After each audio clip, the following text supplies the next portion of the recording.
Assalamualaikum warahmatullahi wabarakatuh. Kembali lagi bersama saya, yakni Eka Yulia Siti Menawaro dari Prodi Pendidikan Biologi Universitas Kyai Haji Abdul Wahab Hasbullah, Jombang, Jawa Timur. Oke, adik-adik dari MAN 1 Jombang, kali ini bersama dengan Bu Eka akan belajar tentang animalia ya, yakni kingdom tentang hewan. Oke. Kingdom Animalia beranggotakan seluruh hewan multiseluler, mulai dari hewan tingkat rendah dengan struktur tubuh yang masih sederhana seperti ini, Porifera, dan hewan tingkat tinggi dengan struktur tubuh yang kompleks seperti singa. Oke, ciri-ciri dari Animalia yaitu multiseluler atau metazoa, yaitu tubuhnya tersusun atas banyak sel. Yang selanjutnya ada eukariotik, artinya inti selnya memiliki membran. Yang ketiga, sel tubuh tidak memiliki dinding sel. Ini yang membedakan dengan kingdom yang lain, yaitu kayak kingdom plantae. Plantae kan memiliki dinding sel, sedangkan kingdom animalia tidak memiliki dinding sel.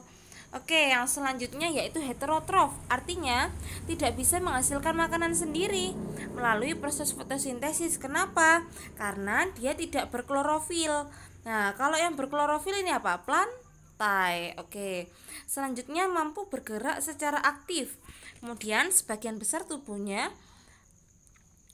besar dari animalia bereproduksi secara seksual. Oke.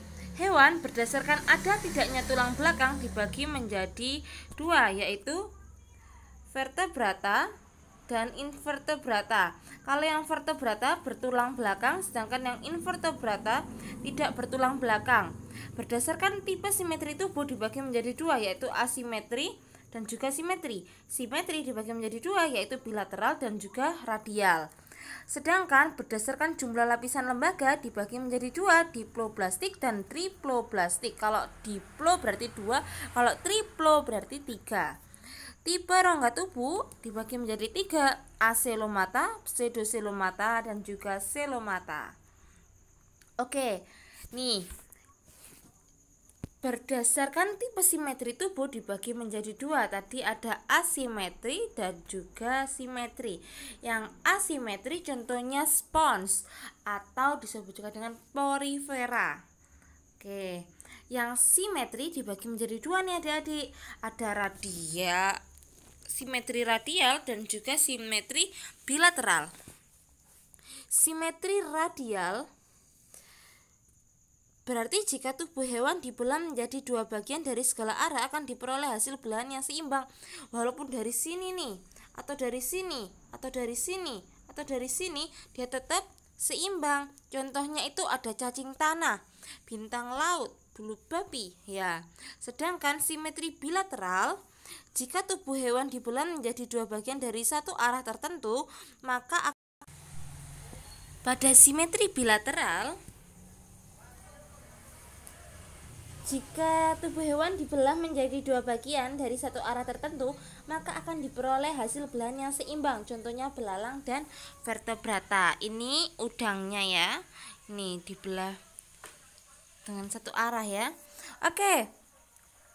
Pada simetri bilateral itu ada anterior.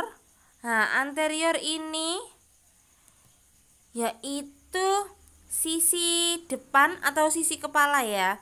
Nah, kalau sisi posterior, itu sisi belakang, sedangkan dorsalnya ini itu sisi atas. Nah, sedangkan pada simetri radial, dorsal ini sisi atas ya, dorsal. Kalau ventral sisi bawah. Oke.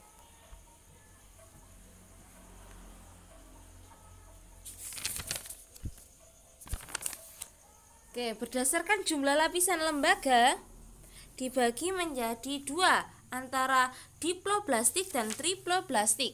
Diploblastik merupakan hewan yang masa embrionya memiliki dua lapisan sel lembaga membentuk tubuh. Ada lapisan endoderm. Nah, ini diploblastik ya, endoderm dan juga ini yang endoderm, ini yang eksoderm. Nah, sedangkan pada triploblastik memiliki 3 lapisan, yaitu endodermnya di dalam, mesoderm yang di tengah, ektoderm yang di luar. Oke, berdasarkan tipe rongga tubuh dibagi menjadi 3, ada acelomata, pseudocelomata, dan juga celomata. Oke, di sini kita bahas yang acelomata. Acelomata merupakan hewan yang tidak memiliki rongga tubuh. Seluruh ruangan antara eksoderm dan endoderm terisi oleh massa padat dari mesoderm. Nih ya. Nah, sedangkan pada pseudocelomata hewan memiliki rongga tubuh. Ini rongga tubuh yang putih ini ya. Nah, rongga tubuhnya tetapi hanya sebagian yang dibatasi oleh lapisan mesoderm. Contohnya itu kalau yang pseudocelomata itu ada cacing gilik, sedangkan pada acelomata ini contohnya itu ada cacing pipi. Kalau pada celomata contohnya itu vertebrata dan seluruh invertebrata kecuali cacing pipi dan cacing gilik. Nah, hewan memiliki rongga tubuh sejati. Seluruh ruangan antara eksoderm dan endoderm dibatasi oleh lapisan mesoderm. Ya, ini dibatasi oleh lapisan mesodermnya. Oke, next. Kingdom Animalia terbagi atas 9 filum nih. Yang pertama ada Porifera atau hewan berpori. Yang kedua ada Cnidaria atau Solentrata, hewan berongga atau berkarang. Yang ketiga ada Platyhelminthes, yaitu filum cacing pipi. Nah, kalau Nematelhelminthes itu cacing gilik, Annelida itu cacing bersegmen atau beruas, Mollusca itu hewan lunak, Arthropoda hewan dengan kaki berbuku-buku, sedangkan Echinodermata hewan laut berduri, dan Chordata masa embrioniknya memiliki struktur notochorda. Notochorda ini yaitu sumbu penyongkong tubuh ya. Oke, biar adik-adik ini nggak bingung, jadi bentuk tubuh 9 film ini, nah ini ada singkatannya nih, seru. Ini PCP namae plus C ya. Nah, P ini itu singkatan dari Porifera, C Solentrata,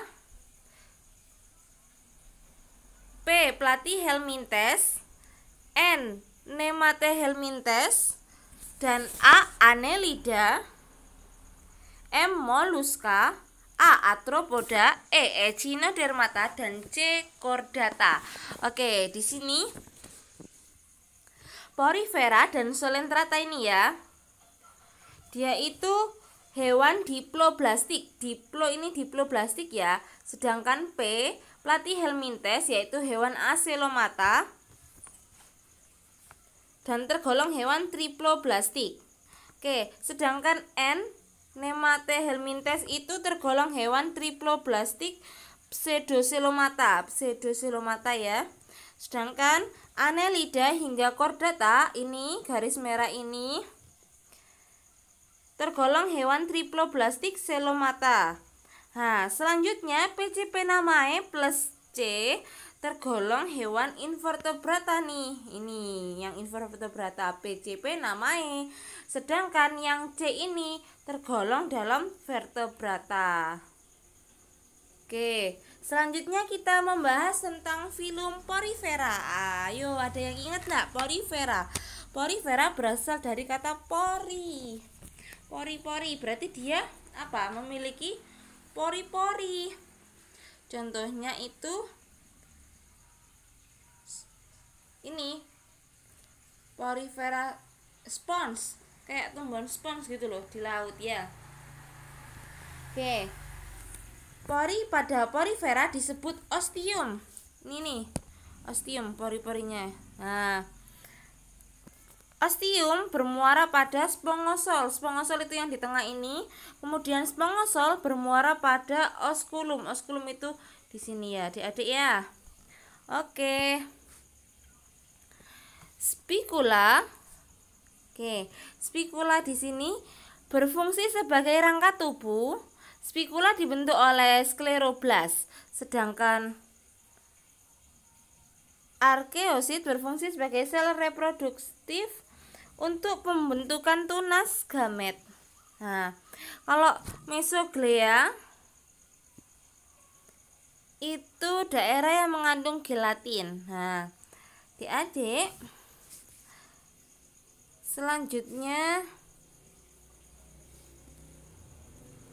ini nih, yang tadi ya, porifera melakukan reproduksi terjadi di dalam mesoglea. Apabila zigot telah berkembang dan membentuk larva, maka larva akan dilepaskan.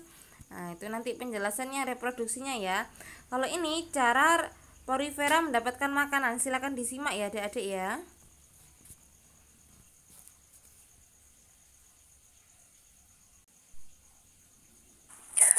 Porifera merupakan kelompok hewan berpori dengan bentuk seperti tabung, seperti mangkuk, atau menyerupai tumbuhan yang menetap di dasar perairan.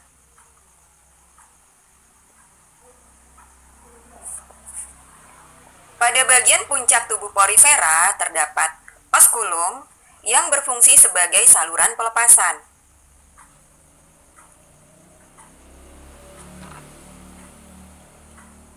Melalui osculum inilah air yang masuk lewat pori dikeluarkan bersama dengan pembuangan zat sisa.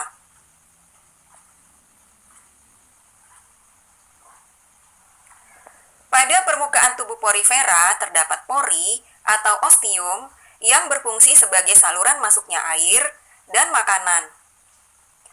Dengan demikian, ostium juga berfungsi seperti mulut.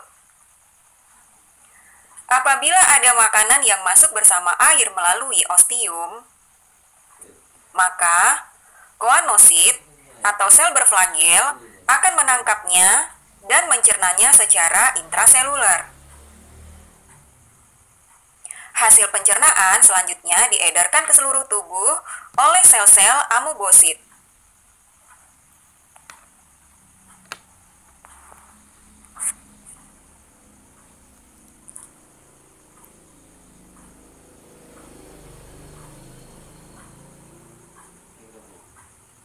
Porifera mengambil oksigen langsung dari air melalui sel-sel di permukaan tubuhnya dan membuang zat sisa seperti karbon dioksida dan amoniak langsung ke air.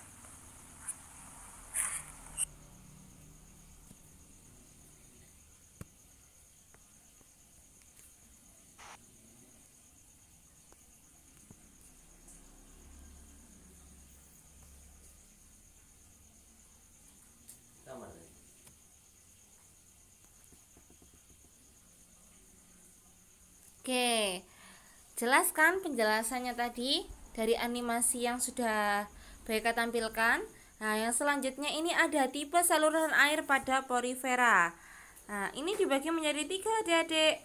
Ada tipe askon,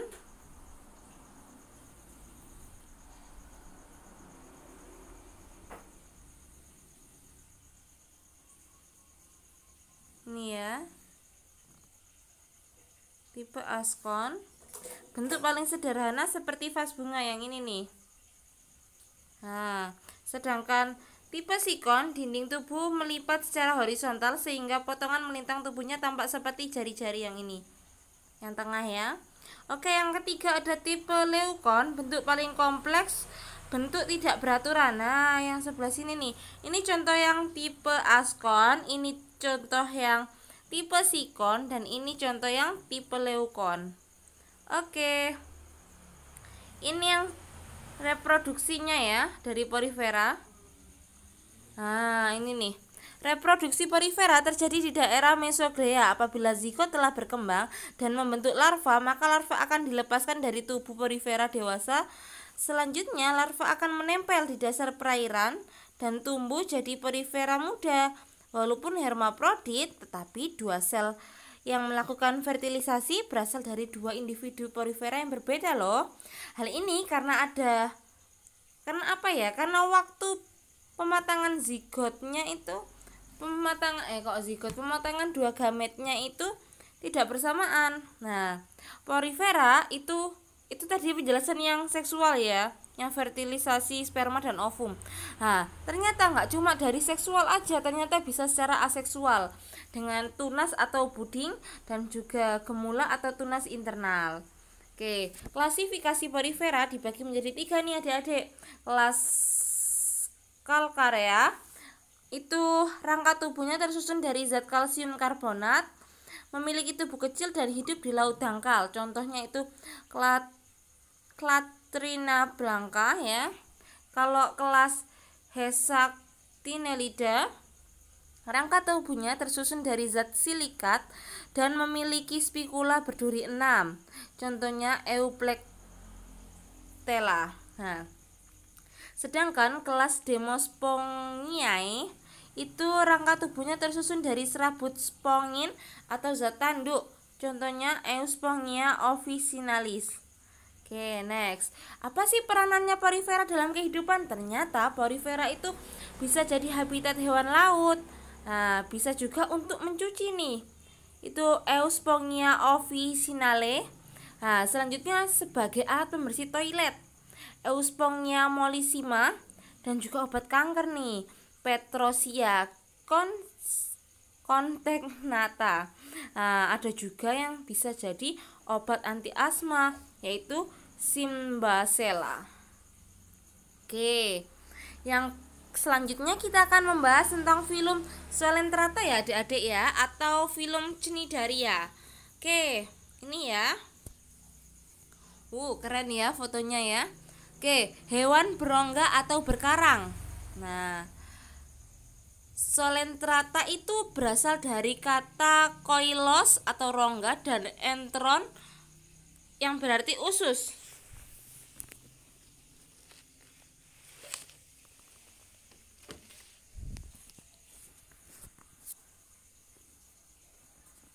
Oke, Coelenterata berasal dari bahasa Yunani yaitu Coelentron yang berarti rongga, yaitu hewan invertebrata yang memiliki rongga tubuh sebagai alat pencernaan makanan atau gastrovaskuler. Sedangkan dia juga memiliki nama lain Cnidaria, berasal dari bahasa Yunani yaitu Cnidae atau berarti sengat. Nah, karena dia itu memiliki cnidosit atau sel penyengat untuk mempertahankan diri nih dan menangkap mangsanya. Oke.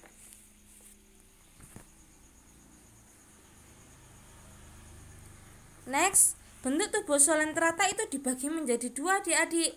Ada medusa dan juga polip. Ini fotonya ya. Oke, medusa itu generasi yang berenang bebas. Bentuknya seperti mangkok terbalik dan dilengkapi dengan tentakel dan mulut menghadap ke bawah. Pada permukaan tentakel terdapat sel cnidoblas yang di dalamnya mengandung kapsul penyengat atau nematosista. Nah, ini di sininya ya, di tentakelnya ya. Oke, sedangkan polip itu generasi berbentuk seperti tumbuhan, tidak dapat bergerak bebas dan melekat di dasar perairan. Jadi ini dasar perairan ya, dia itu melekat, nggak bisa bergerak gitu, nggak bisa bergerak bebas seperti si medusa itu ya. Oke, selanjutnya itu ada struktur tubuh Coelenterata ya adik-adik ya. Ada mulut atau anus nih. Ini bagian sini. Mulut atau anus dinamakan osculum adik-adik. Nah, mulut untuk apa? Memasukkan makanan, sedangkan anus mengeluarkan sisa hasil sistem pencernaan. Nah, di sini juga ada tentakel. Ada yang tahu enggak tentakel? Ya, pintar. Tentakel itu memiliki sel cnidosit tadi atau sel penyengat untuk melumpuhkan mangsanya. Nah, mangsanya ini apa aja? Organisme berukuran kecil seperti zooplankton, udang kecil gitu ya. Oke, yang selanjutnya rongga gastrovaskulernya ini, nih rongganya ini berfungsi sebagai usus ya. Ada juga gastrodermis nih. Gastrodermisnya ini hasil perkembangan endodermnya ya. Kalau mesoglea daerah antara gastrodermis dan juga epidermis. Fungsinya sebagai sumber nutrisi nih kalau mesoglea. Nah, kalau epidermis ya itu sel paling luar ya. Fungsinya sebagai pelindung. Oke, sama antara yang polip dan juga medusa. Oke, yang selanjutnya ada klasifikasi solentrata, dibagi menjadi 3, yaitu kelas hidrozoa, kelas sipozoa, dan juga anthozoa. Oke, kalau yang hidrozoa itu gimana? Kalau yang hidrozoa itu ukuran tubuhnya kecil, mayoritas hidupnya di laut, tapi satu-satunya solentrata yang memiliki spesies hidup di air tawar. Beberapa tidak memiliki fase medusa, reproduksi secara seksual dan aseksual. Nah, contohnya itu Hydra, ya, Hydra Phythiris, Obelia, Genia, Lata, Sual. Itu contohnya ya, adik-adik ya. Nah, yang selanjutnya ada kelas Sipozoa. Kelas Sipozoa ini hidup di laut. Daur hidupnya didominasi oleh generasi medusa. Medusa tadi yang bergerak bebas ya. Itu contohnya ubur-ubur. Medusa memiliki knidoblas pada lapisan gastrodermis dan epidermis. Contohnya itu Aurelia aurita atau ubur-ubur kuping. Nah, yang selanjutnya ada kelas Anthozoa, hanya memiliki satu bentuk tubuh yaitu polip dan tidak mengalami metagenesis. Tubuhnya menyerupai bunga dan umumnya memiliki rangka dari zat kapur. Reproduksi seksual melalui fertilisasi eksternal, jantan dan betina saling mengeluarkan sel kelamin. Nah, ini dibagi menjadi beberapa ordo ya. Ada ordo Actinaria atau anemon laut, ada juga ordo Madreporaria atau batu karang tentakel kelipatan 6. Kalau ordo Stolonifera, batu karang tentakel dan sekat kelipatan 8, rangka dari zat kapur. Sedangkan ordo Georgonaria atau rangka dari zat tanduk atau kitin, tapi ada juga yang dari zat kapur, tentakel dan sekat kelipatannya ada 8 ya. Oke, next, daur hidup ubur-ubur atau Aurelia. Aurelia ini memiliki sel alat kelamin yang terpisah antara jantan dan betina. Fertilisasinya terjadi secara internal di dalam tubuh Aurelia betina ya. Nah, jadi kan mengeluarkan, yang jantan kan mengeluarkan sel sperma, sedangkan sel betina yang betina itu mengeluarkan ovum. Kemudian ovum dan sperma itu terjadi fertilisasi membentuk zigot. Zigot berkembang menjadi planula atau larva bersilia. Lalu larva bersilia ini berenang menuju dasar laut. Kemudian dia itu tumbuh menjadi skifistoma atau polip ya, polip muda. Kemudian skifistoma membentuk tunas lateral sehingga Aurelia nampak seperti tumpukan piring nih. Yang ini. Nah, namanya itu strobila. Nah, kuncup dewasa yang paling atas selanjutnya akan melepaskan diri. Ini yang paling atas ya, melepaskan diri dan berkembang menjadi medusa muda yang disebut Evira. Nah, Evira akan berkembang menjadi medusa dewasa. Oke, ini ada animasi lagi yaitu tentang daur hidup Obelia. Silakan disimak ya.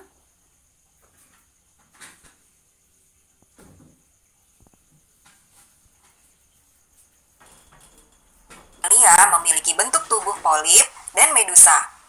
Bentuk polip adalah bentuk Obelia yang hidup berkoloni. Meskipun hidup berkoloni, Obelia memiliki satu rongga gastrovaskular yang saling berhubungan.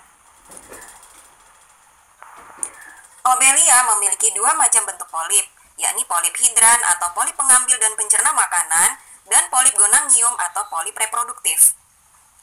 Polip gonangium atau polip reproduktif mengandung tunas medusa. Tunas medusa ini berfungsi dalam perkembangbiakan aseksual. Dalam perkembangbiakan aseksualnya, tunas dewasa akan dilepaskan menjadi medusa yang dapat hidup bebas dan soliter. Fase medusa ini merupakan fase generatif yang menghasilkan gamet.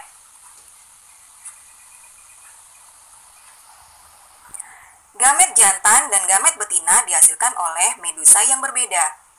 Medusa jantan dan betina yang telah membentuk gamet akan melepaskan sperma dan telur ke air. Sperma selanjutnya akan membuahi sel telur hingga terbentuklah zigot. Zigot selanjutnya akan membentuk larva planula yang dapat berenang bebas. Apabila planula telah menemukan tempat yang sesuai, planula selanjutnya akan menetap dan membentuk polip yang menempel di dasar perairan dan hidup berkoloni.